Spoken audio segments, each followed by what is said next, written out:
Brodes Media. How is that fucking possible? How the fuck did that just happen? That's a disgrace, an absolute disgrace. And the number one person to blame is Saquon Barkley. I'm not telling you I love the pass.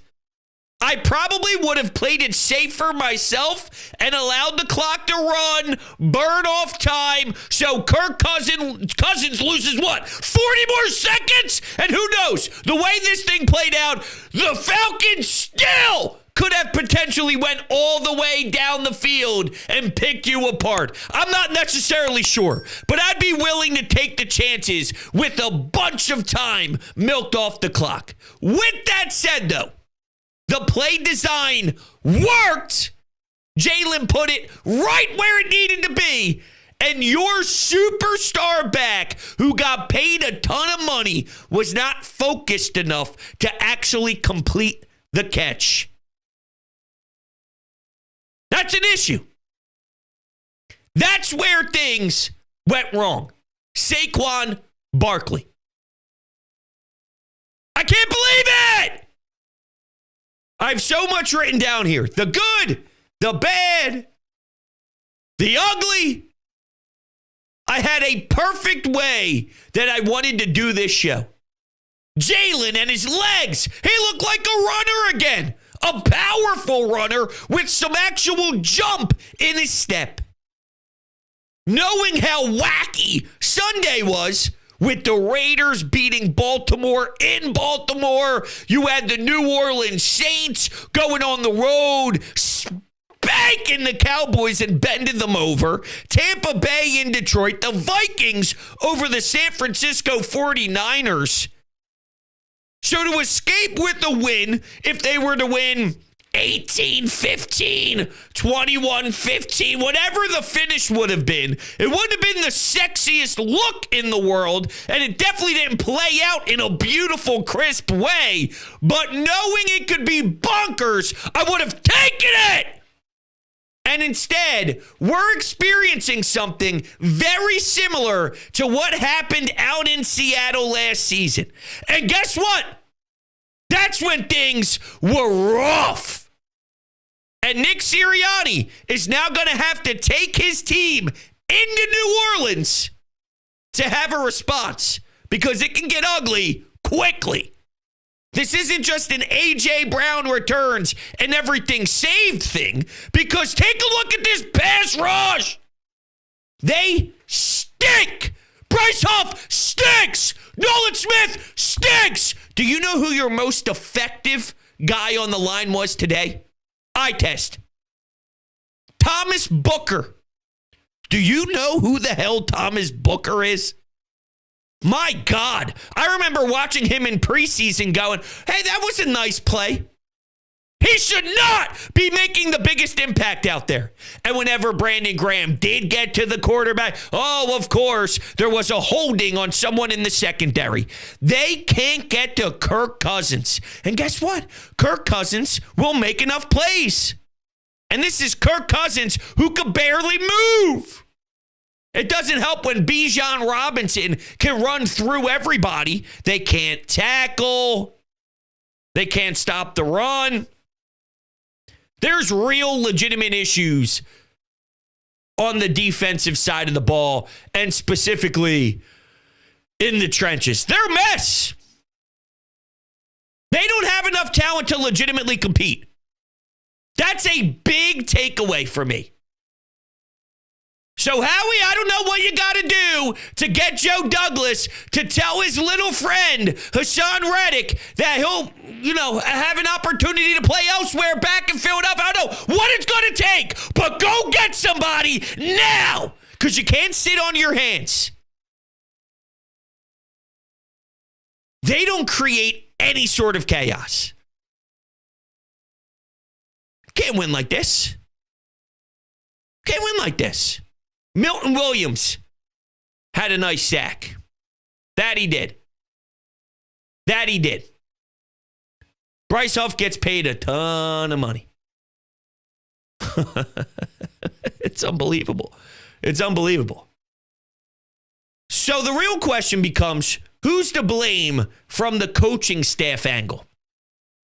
Because I can't be hypocritical. Let me explain something to you. I was informed that Nick Sirianni lost a lot of his power. That doesn't mean he has no say or no voice, but I don't think he runs the offense, and I don't think he runs the defense. If this team was to excel and be dominant, I would give all the credit in the world to Kellen Moore. If the defense were studs, and truth be told, as much as they get gashed in between the 20s, once they get into the red zone, for the most part, the defense clamps down and forces the Falcons to kick field goals. And they force the Green Bay Packers to kick field goals. So I get it. The bend don't break sucks, and it is not fun. But if you don't break, there is a method to the madness to some degree. And based off the personnel, I think they actually do a reasonable job, even though they get carved up to pieces. But they need to get pressure. No pressure equals no winning. That's how this league works. Did you see what was happening to Justin Fields? Or no. Sorry, Caleb Williams. Wrong Bears quarterback. Caleb Williams, Sunday Night Football. Did you see what Will Anderson was doing? Did you see what the Houston Texans were doing? It was just insanity.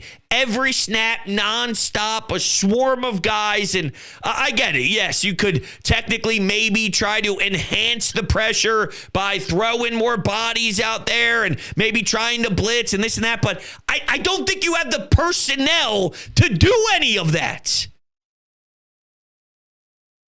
I don't think there's a pure vision defensively.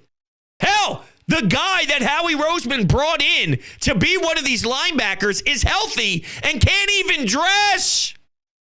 I told you something wasn't adding up with his non-travel to Brazil, and then he was asked a question by ESP in front of his locker the other day about his role, and he said, go ask Nick Sirianni, maybe he'll tell you what it is, as if he has no clue. And whether the organization is right or wrong to keep him off the field, it doesn't add up. And it doesn't tell a good story about the vibes. And oh, by the way, then you lose a game like this in front of your home crowd. Let's talk about the decision to not kick a field goal early. 4th and 3, they go for it. They come up empty. No points on the board. Here's my take. I like the decision. If I had a coaching staff with this team and this talent, that when they are plugged into the red zone and it's 4th down and they didn't go for it, I'd say we have losers. And it almost kind of relates back to this 4th down where they threw it to, or excuse me, the stopping of the clock to throw it to Saquon Barkley. It's taking a risk, and you're trusting your big-time players, your big-money contract men, and Jalen put it on the money. Saquon just failed Kellen Moore and the offense. I want that attitude. I want that edge. You have to keep pace with us. Well, you got to put points on the board. It's not 18-22. It's 4th and short. You're in the red zone. Let's go. My bigger problem with that situation was leading up to the 4th down more than it was going for it on 4th down. If you know it's 4th down territory, 3rd and 4 should have been a run. Or whether it was 3rd and 3, I forget the distance, but regardless, it was either 3rd and 4 or 3rd and 3. If it's 4 down territory, run the ball. Because Saquon probably would have picked it up. He was on a ridiculous stretch at that point, running for 9, running for 9, running for 10, running for 11. And then Gainwell came in the game, and that got everybody angry. But from my understanding, and maybe we'll get some information soon here, but from my understanding, Saquon Barkley looked to make a gesture to the bench like, I need a break here. He did just have a bunch of runs in a row, and he was picking up a bunch of yards. He probably did need a breather. I don't know if that was the Eagles saying, we need Kenny Gainwell right now, or if it was more of Saquon needs a second to get some water, get some fluid, so the next time he touches the ball, he's a little bit fresher. He just did a massive amount of work. So if I'm under that impression, then I'm not going to really ridicule anybody for Gainwell being in the game there. But it was more about Jalen Hurts rolling to his left and trying to force a throw to Johnny Wilson in the back of the end zone when he probably could have used his legs to pick up some more yards. It was everything prior to the decision on fourth that irritated me more. I'm okay with going for it on fourth. Dude, Doug Peterson would go for it. Everyone loved Big Nuts Doug. It wasn't irrational. It's a fair go for it type of spot. Just because they maybe don't execute doesn't mean it was a bad thought process. It's 2024. I'm totally cool with this idea of let our offense cook and let's go.